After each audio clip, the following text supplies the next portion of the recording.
Contrairement à ce que beaucoup peuvent penser, je n'ai pas toujours eu confiance en moi et même pire.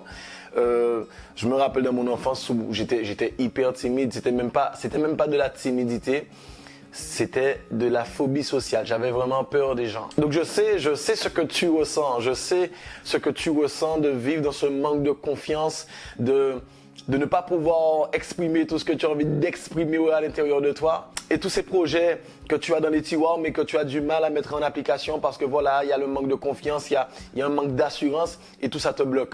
Alors aujourd'hui, j'aimerais te dire à toi ce que je dis à beaucoup de mes clients. Cette timidité, ce manque de confiance, ce n'est pas toi. Ça n'a rien à voir avec ce que tu es vraiment. Aujourd'hui, il faut que tu comprennes que tout ce que tu vis aujourd'hui, tous les blocages que tu vis, ne sont que les résultats de ton éducation, de tes expériences. Mais tu as le choix de changer. Tu as le choix de changer. Puisque moi-même, j'ai pris la décision de changer. Quand tu es venu au monde, tu ne savais pas c'était quoi ne pas avoir confiance en soi. Et c'est cette faculté qui a fait que lorsque tu as appris à marcher, tu es tombé plusieurs fois et encore et encore et encore. Et tu t'es encore relevé à chaque fois jusqu'à ce que tu puisses marcher correctement et même courir aujourd'hui.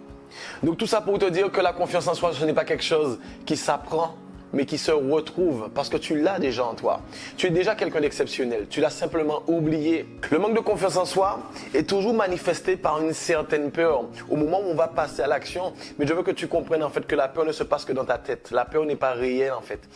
Moi par exemple, je fais souvent des conférences et à chaque événement, j'ai toujours ce petit truc, cette petite peur qui me fait me demander tout simplement est-ce que ça va être bien, est-ce que je vais faire bien, etc. Mais c'est normal.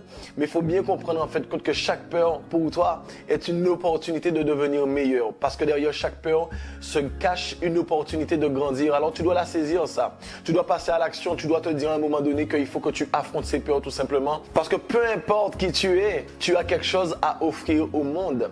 Et tant que tu gardes cette chose à l'intérieur de toi, tu ne rends pas service aux autres. Alors tu dois l'exploiter. Et pour cela, tu dois connaître qui tu es dans un premier temps. Dans un deuxième temps, tu dois accepter ce que tu es. Et dans un troisième temps, tu dois valoriser ce que tu es. Je me rappelle de tous ces moments où j'ai pas eu confiance en moi, où j'ai même eu peur. Je me rappelle de la première fois où j'ai dû aborder une fille. Je pensais juste à lui parler. J'avais pas encore décidé de lui parler. Je pensais juste à lui parler, en fait, que je commençais déjà à trembler, à avoir les mémoires, Et c'est bon, je me suis dit, je vais pas aller plus loin, je vais arrêter. Et un jour, je me suis rendu compte que, même si je parle à cette fille, et qu'elle me dit non, ce n'est qu'une fille parmi tant d'autres. Et en me disant que de toute façon, cet échec me permettrait de voir qu'est-ce qui n'a pas été pour encore devenir meilleur. Parce que nos échecs et nos problèmes, si tu ne le savais pas, sont les cadeaux que nous font la vie. Ce sont les cadeaux qui nous permettent de grandir, de devenir plus forts et de devenir meilleurs.